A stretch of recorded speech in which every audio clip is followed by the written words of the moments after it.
আউযুবিল্লাহি মিনাশ শাইতানির রাজিম বিসমিল্লাহির রহমানির রহিম রব্বি ইশরাহ লি সাদরি ওয়া ইয়াসসির লি আমরি ওয়াহলুল উকতাদাম মিন লিসানি ইয়াফকাহু কওলি। আসসালামু আলাইকুম ওয়া রাহমাতুল্লাহি ওয়া বারাকাতুহু।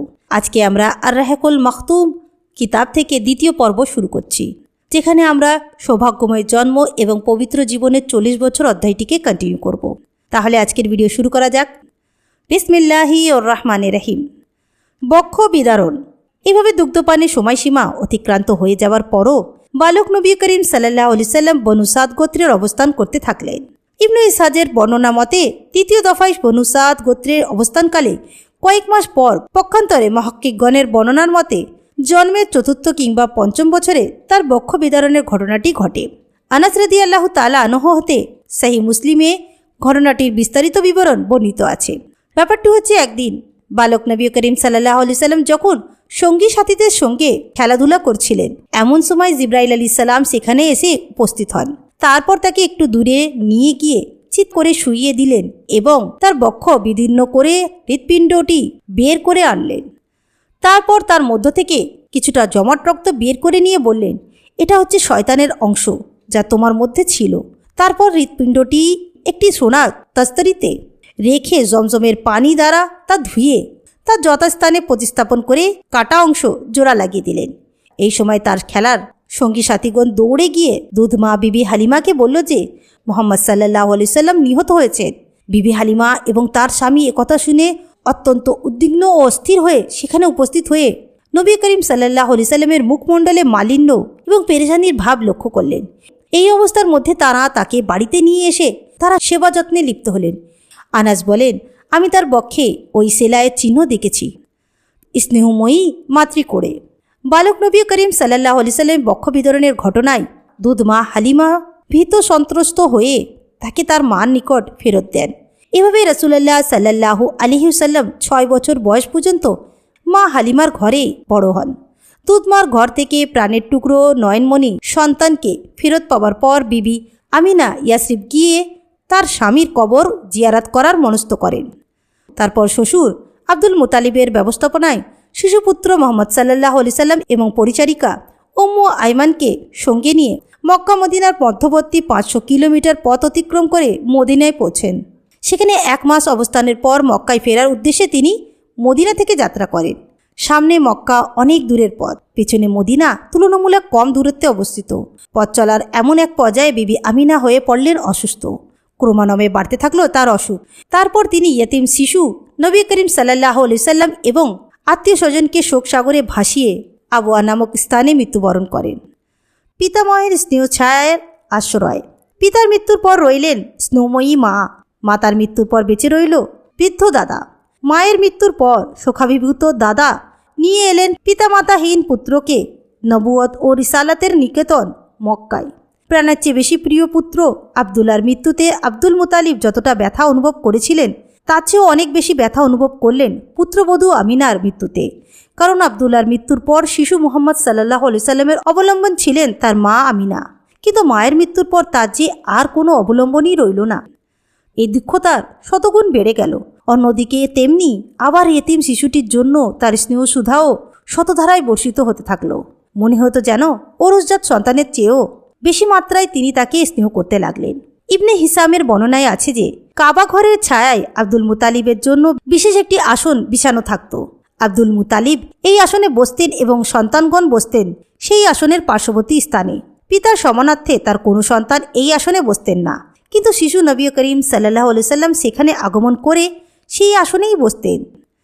এই অবস্থা প্রত্যক্ষ করে তার চাচাগণ তার হাত ধরে তাকে সেই আসন থেকে নামিয়ে দিতেন।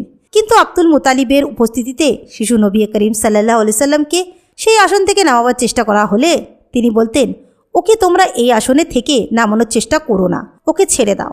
কারণ আল্লাহর শপথ, এই শিশুকে সাধারণ শিশু বলে মনে হয় না, ও হচ্ছে ভিন্ন রকমের এক শিশু, অনন্য এক ব্যক্তিত্ব। তারপর তাকে নিজের কাছেই বসিয়ে নিতেন সেই আসনে, তার গায়ে হাত বুলিয়ে বুলিয়ে সোহাগ করতেন এবং তার চাল চলন ও কাজকর্ম দেখে আনন্দ প্রকাশ করতেন। নবী করিম সাল্লাল্লাহু আলাইহি সাল্লামের বয়স যখন 8 বছর 2 মাস 10 দিন, তখন তাঁর দাদা আব্দুল মুতালিব মৃত্যুবরণ করলেন। নবী করিম সাল্লাল্লাহু আলাইহি সাল্লামের দুঃখে শোকের মুহূর্তে দুঃখ বেদনা বোঝা লাঘব করতে এগিয়ে এলেন চাচা আবু তালিব। হৃষ্টচিত্তে তিনি আপন কাঁধে তুলে নিলেন বালক মোহাম্মদ সাল্লাল্লাহু আলাইহি সাল্লামের লালন পালনের সকল দায়িত্ব। বৃদ্ধ আব্দুল মুতালিব মৃত্যুর আগে আবু তালেবকে সেই ওসিয়তই করে গিয়েছিলেন।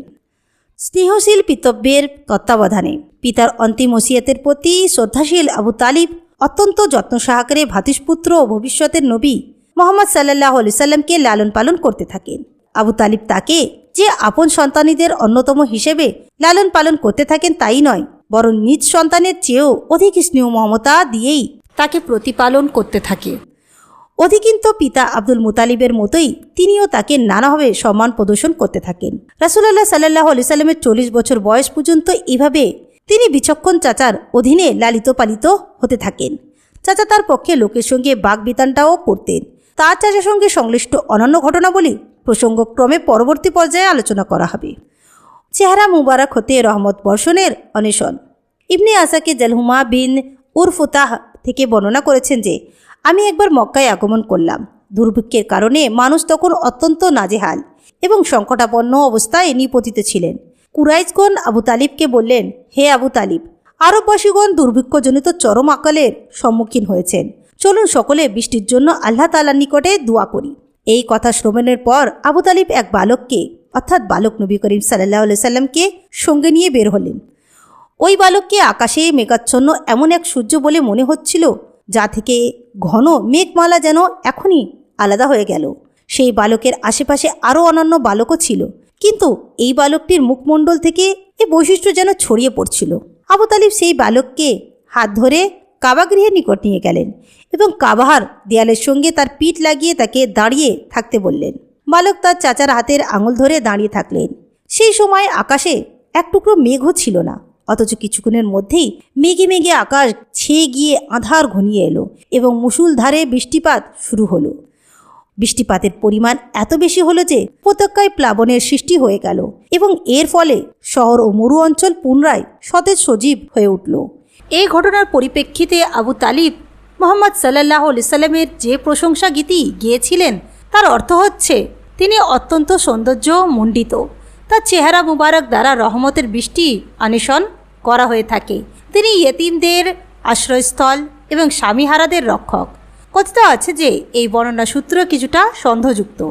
নবী করিম সাল্লাল্লাহু আলাইহি সাল্লামের বয়স যখন 12 বছর, ভিন্ন এক বর্ণনায় 12 বছর 2 মাস 10 দিন উল্লেখ করা হয়েছে। সেই সময় ব্যবসা উপলক্ষে চাচা আবু তালিবের সঙ্গে তিনি শাম দেশে অর্থাৎ সিরিয়ায় গমন করেন এবং সফরে এক পর্যায়ে বাসরায় গিয়ে উপস্থিত হন। বসরা ছিল শাম রাজ্যের অন্তর্ভুক্ত একটি স্থান এবং হুরানের কেন্দ্রীয় শহর। সেই সময় তা আরব উপদ্বীপের রোমীয়গণের আয়ত্তাধীন রাষ্ট্রের রাজধানী ছিল। এই শহরে জার্জিস নামক একজন খ্রিস্টান ধর্মযাজক অর্থাৎ রাহিব বসবাস করতেন। তার উপাধি ছিল বাহিরা এবং এই উপাধিতেই তিনি সকলের নিকট পরিচিত এবং প্রসিদ্ধ ছিলেন। মক্কার ব্যবসায়ী দল যখন বাসরায় শিবির স্থাপন করেন, তখন রাহিব গির্জা থেকে বেরিয়ে তাদের নিকট আগমন করেন। অথচ এর আগে কখনো তিনি এভাবে গির্জা থেকে বেরিয়ে কোনো বাণিজ্য কাফেলার সঙ্গে সাক্ষাৎ করেননি। তিনি কিশোর নবী করিম সাল্লাল্লাহু আলাইহি সাল্লামের অবয়ব, আচরণ এবং অন্যান্য বৈশিষ্ট্য দেখে বুঝতে পারেন যে ইনিই হচ্ছেন বিশ্ব মানবের মুক্তির দিশারি আখরি নবী নবী করিম সাল্লাল্লাহু আলাইহি সাল্লাম। তারপর কিশোর নবী সাল্লাল্লাহু আলাইহি সাল্লামের হাত ধরে তিনি বলেন যে ইনি হচ্ছেন বিশ্বজাহানের সর্দার। আল্লাহ তাহাকে বিশ্বজাহানের রহমতরূপী রসুল মনোনীত করবেন। আবু তালিব এবং কুরাইশের লোকজন বললেন, আপনি কিভাবে অবগত হলেন যে তিনিই হবে আখরি নবী? বাহিরা বলেন, গিরিপথের ওই প্রান্ত থেকে তোমাদের আগমন যখন ধীরে ধীরে দৃষ্টিগোচর হয়ে আসছিল, আমি প্রত্যক্ষ করলাম যে সেখানে এমন কোনো বৃক্ষ কিংবা প্রস্তুরখণ্ড ছিল না যা তাকে সিজদা করেনি। এ সকল জিনিস নবী রসুল ছাড়া সৃষ্টিরাজির অন্য কাউকেও কখনো সিজদা করে না। অধিক কিন্তু মোহরে নবুয়ত দেখেও আমি তাকে চিনতে পেরেছি। তার কাঁধের নিচে কড়িহাড্ডির পাশে আপেল আকৃতির একটি দাগ রয়েছে, সেটা হচ্ছে মোহরে নবুয়ত। আমাদের ধর্মগ্রন্থ বাইবেল সূত্রে আমরা এইসব কিছু অবগত হতে পেরেছি। অতঃপর তিনি তাদেরকে আতিয়েতাই আপ্যায়িত করেন।